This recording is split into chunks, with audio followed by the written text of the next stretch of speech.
Baik, kita berjumpa dalam sesi hari ini. Malam ini saya akan menunjukkan um, satu teknik ataupun kaidah ataupun alat pemudah cara khususnya untuk calon-calon kerja kursus pengajian AM yang telah memulakan pelaksanaan kerja kursus pengajian AM pada semester 2 ini. Jadi saya perhatikan dan dapati bahwa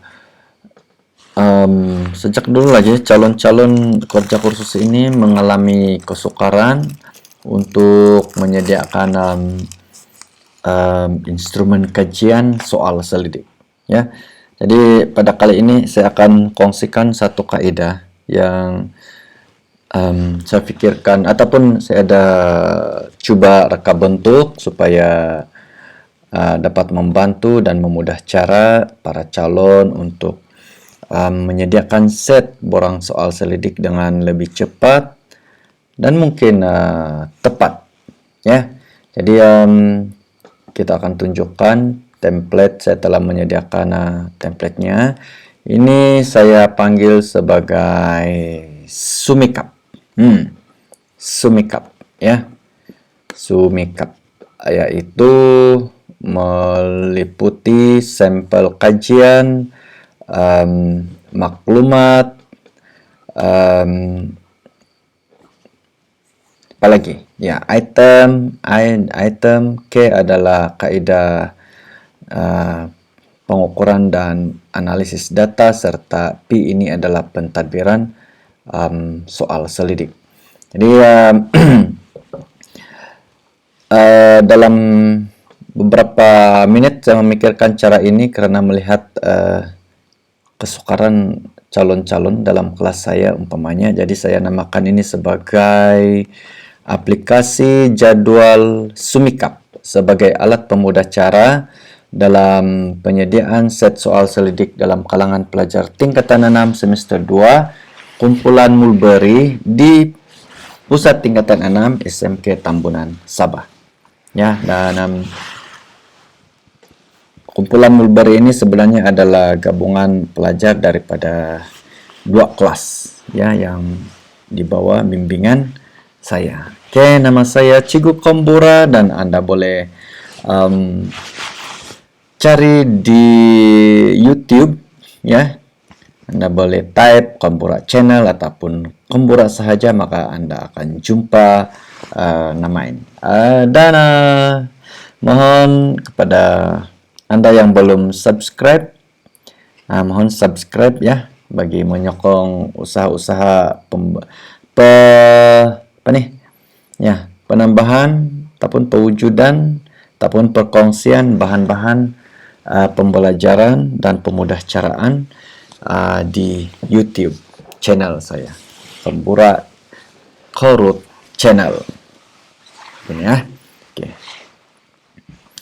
Jadi ini kita anggap sebagai satu template jadwal Sumikap, di mana ciri-cirinya adalah mempunyai tema, tema kerja kursus yang dipilih oleh pelajar, kemudian tajuk, kemudian objektif kajian calon perlu dinyatakan di sini karena yang akan menjadi panduan kepada maklumat-maklumat yang akan dimasukkan dalam jadwal Sumikap ini. Oke, jadi secara cepatnya saya akan tunjukkan. Oke, jadwal ini terdiri daripada sekurang-kurangnya 5 kolom, yaitu kolom E, B, C, dan kolom D dan E. Ya, kolom E adalah sampel kajian, kolom B adalah maklumat atau data yang diperlukan, kolom C ialah item-item ataupun soalan-soalan, dan kolom D ialah kaidah pengukuran dan analisis data, dan yang terakhir kolom E yaitu pentadbiran soalan ataupun item. Alright, sampel kajian ini adalah merujuk kepada secara ringkasnya, siapakah responden bagi soal selidik pengkaji berkenaan. Oke. Kemudian maklumat atau data diperlukan ialah maklumat atau data yang diperlukan ialah apa sahaja maklumat atau data yang ingin dicari ataupun ingin dikutip atau ingin dikumpulkan bagi menjawab persoalan-persoalan ataupun menjawab objektif kajian, ya. Jadi manakala ini ialah item-item atau soalan-soalan ialah ataupun item lah, kalau dalam konteks soal selidik ini lebih baik kita panggil dia sebagai item, ialah bagaimana ataupun apa dia punya item-item yang akan kita masukkan dalam soal selidik. Di peringkat C ini, kolom C ini, kita sudah menyenaraikan apa item-item yang akan kita masukkan dalam soal selidik. Boleh buat terus dia punya pernyataan item, ya. Dan kaidah pengukuran ini adalah untuk tingkatan 6 ini, kerja kursus STPM semester 2 ini biasanya tidak lari daripada analisis frekuensi ataupun kekerapan dan peratusan, dan juga kemungkinan juga kalau mereka menggunakan kaidah pengukuran skala Likert, maka ada analisis min, sebaik-baiknya analisis min, kekerapan dan peratusan.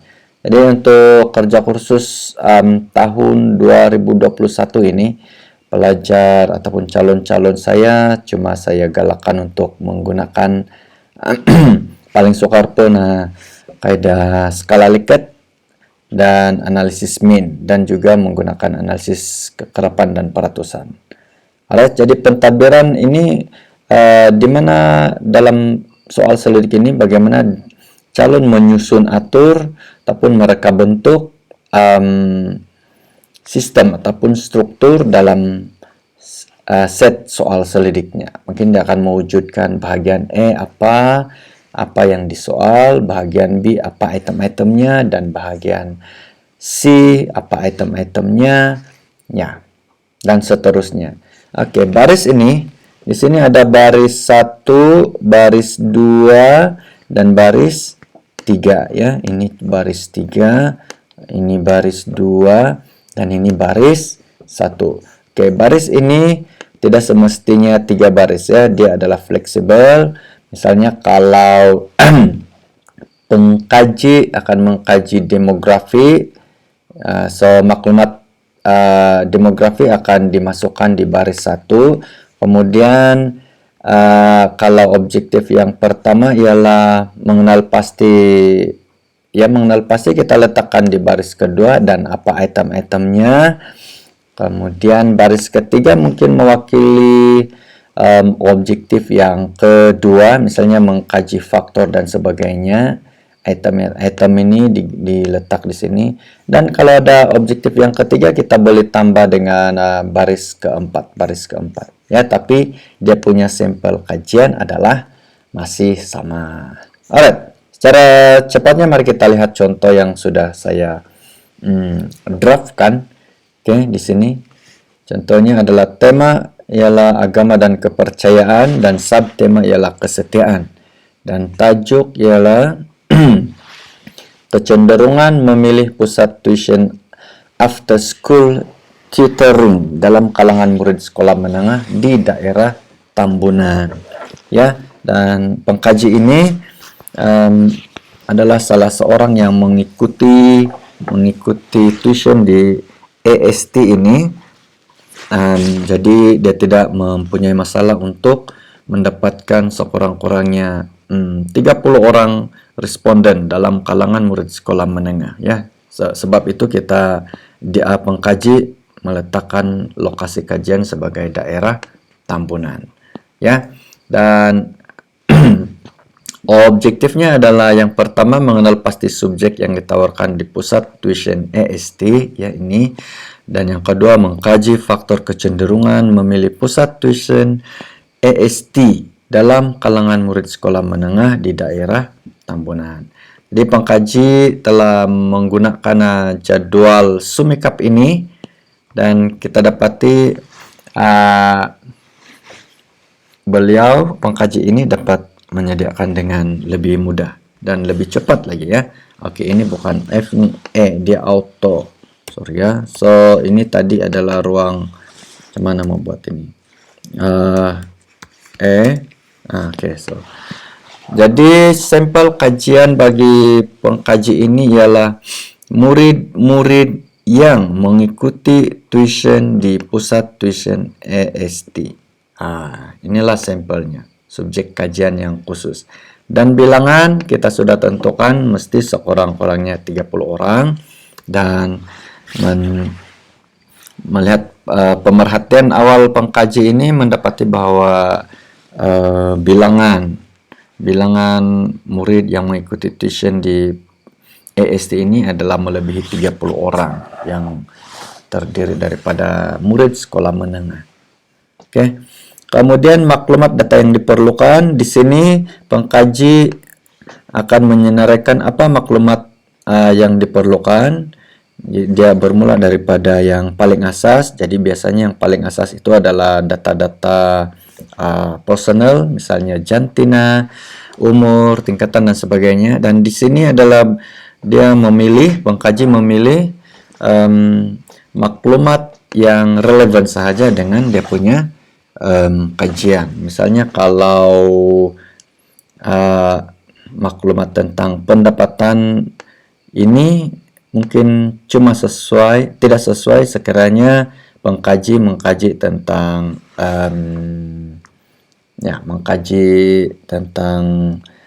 minat pelajar mengambil subjek seni visual di pusat tingkatan 6. Ya, jadi pengkaji akan memilih maklumat-maklumat yang relevan sahaja dengan kajiannya. Oke, kemudian seterusnya di kolom C ini, apa item-item yang akan dimasukkan dalam soal selidik. Dan ini memangnya berdasarkan daripada kolom B. Jadi item itu adalah sama, yaitu jantina, umur, tingkatan, pendapatan, ibu bapak atau penjaga, jarak AST dari tempat tinggal murid. Ya, kaidah pengukuran untuk di sini adalah kekerapan dan peratusan sahaja. Oke, dan pentadbiran item ialah pengkaji meletakkan item-item ini dalam bahagian E. Ya, bahagian E yaitu demografi responden. Alright, so ini akan didahulukanlah dalam set borang soal selidik. Ya, selesai itu pengkaji akan melihat kepada yang seterusnya, yaitu masuk kepada objektif kajian, yaitu mengenal pasti subjek yang ditawarkan di pusat tuition AST. Jadi di sini pengkaji untuk kolom maklumat data ini, pengkaji akan mencari ataupun mau mengenal pasti subjek yang ditawarkan di pusat tuition AST. Jadi apa item-item? Dia bergerak ke kanan ini. Apa item-itemnya? Ialah semua subjek yang ditawarkan di peringkat sekolah menengah, termasuk tingkatan 6 ataupun pra-university. Pengkaji akan menyenaraikan semuanya dalam soal selidiknya. Oke, kaidah pengukuran ini masih akan menggunakan analisis kekerapan dan peratusan sahaja untuk pengukuran dan analisis. Manakala dalam set soal selidiknya nanti pengkaji menyusun dia sebagai bahagian B dan diberi tajuk sebagai subjek yang ditawarkan di pusat tuition AST. Ya, kemudian selepas ini siap, maka pengkaji masuk kepada objektif yang kedua, yaitu mengkaji faktor kecenderungan memilih pusat tuition AST dalam kalangan murid sekolah menengah di daerah Tambunan. Ini maklumat yang pengkaji perlukan. Faktor kecenderungan memilih pusat tuition AST. Jadi item-item soalan itu di sinilah yang paling penting, di mana pengkaji akan menyenaraikan faktor-faktor yang kemungkinan menjadi faktor kecenderungan murid memilih AST sebagai pusat tuitionnya, ya. Jadi pengkaji perlu membuat kajian awal mungkin, ataupun bacaan kepustakaan mungkin, untuk mendapatkan senarai item yang akan dimasukkan di sini. So, di sini saya sudah berikan contoh-contoh item. Misalnya yang pertama berhampiran dengan tempat tinggal, iuran tuition yang berpatutan, tenaga pengajar berkebolehan, boleh menjalani tuition secara atas talian, dan tempat dan kemudahan yang kondusif. Oke, so bagi calon kerja kursus tingkatan 6 ini kita galakkan tidak perlu terlampau banyak, 5 pun cukup sudah. Jadi di bawah itu nanti perlu ada ruangan untuk lain-lain faktor, ya. Dan kemudian bergerak ke kolom ya seterusnya, yaitu D, kaidah pengukuran dan analisis.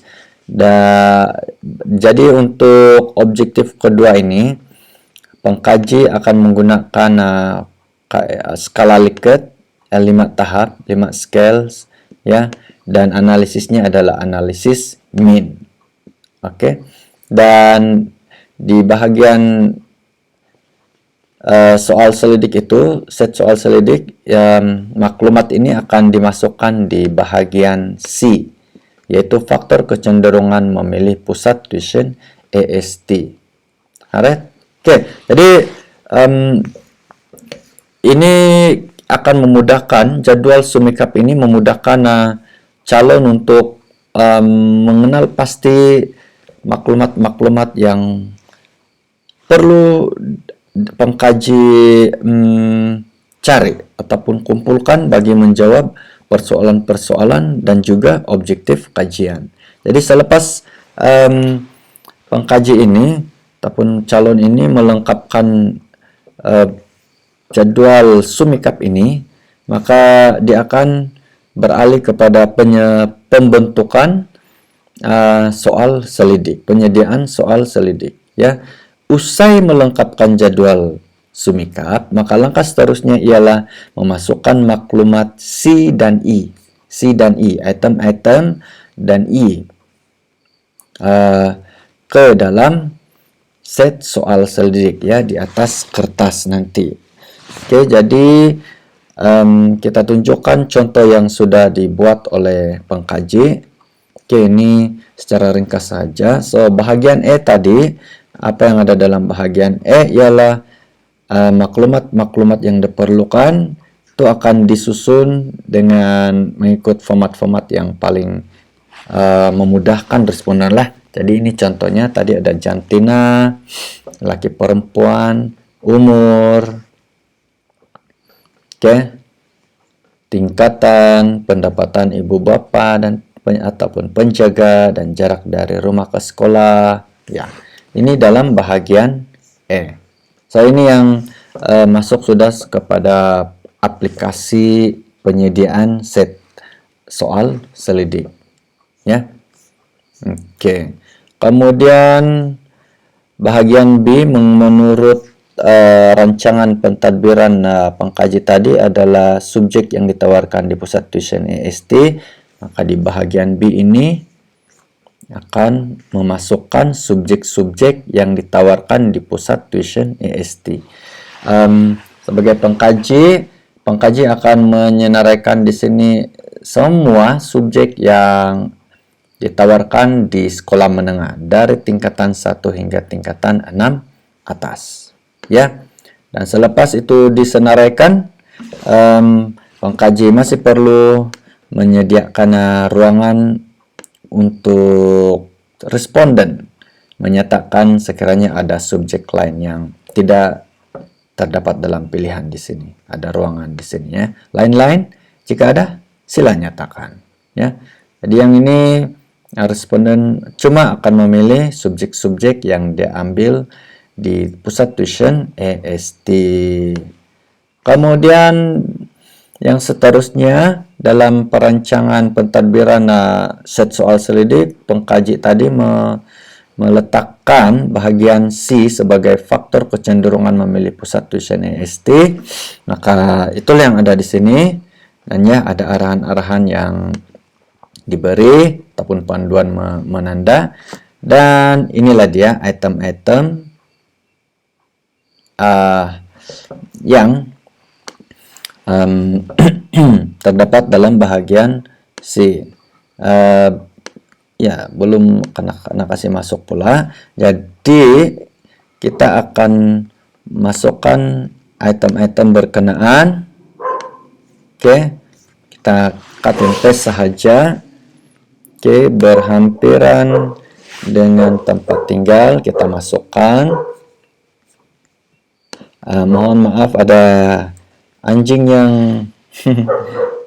menyelak karena mungkin ada rabbit yang berjalan-jalan di luar sana. Sekarang menunjukkan jam tengah malam sudah nih. Oke, kita masukkan di sini semuanya.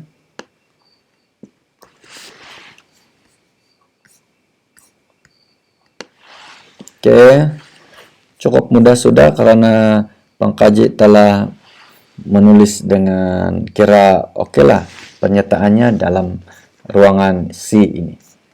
Alright, kita masukkan dia. Dan yang kelima, ada 5. Ya, ada 5 tadi. Calon boleh juga kalau mau lebih banyak sehingga 10 item pun boleh. Ya, tidak ada masalah. Cuma cabarannya nanti ya akan memerlukan cost masa yang lebih banyak. Oke, di sini telah dimasukkan semua item yang dirancang dalam borang sumikap tadi. Nih, semua telah dimasukkan dalam borang sumikap ini, diperturunkan ke set soal selidik. Alright, dan oke, ini sebenarnya belum siap ini. Di sini ada pilihan-pilihan untuk tahap persetujuan responden, yaitu sangat tidak setuju dengan skornya ya, akan dimasukkan di sini. Jadi saya mohon maaf, cikgu mohon maaf karena tidak sempat sediakan ini. Malam sudah larut malam sangat, jadi dalam video yang akan datang saya akan lengkapkan. Jadi jangan lupa tekan lonceng di sebelah tuh ya channel ini, supaya apabila set soal selidik yang lengkap ini dapat disediakan, maka Anda tidak ketinggalan. Oke, jadi itu sahaja untuk kali ini. Semoga panduan ini bermanfaat, jadwal sumikap ini bermanfaat kepada Anda semua, dan terutamanya memudah cara Anda dalam penyediaan borang soal selidik untuk kajian Anda pada kali ini. Dan begitu juga dengan rekan-rekan guru, semoga ini boleh membantu pelajar-pelajar kita. Kalau pelajar-pelajar kita, calon-calon di bawah jagaan kita agak sukar, kita coba jadwal sumikap ini. Alright, kita jumpa lagi. Terima kasih. Kita jumpa lagi.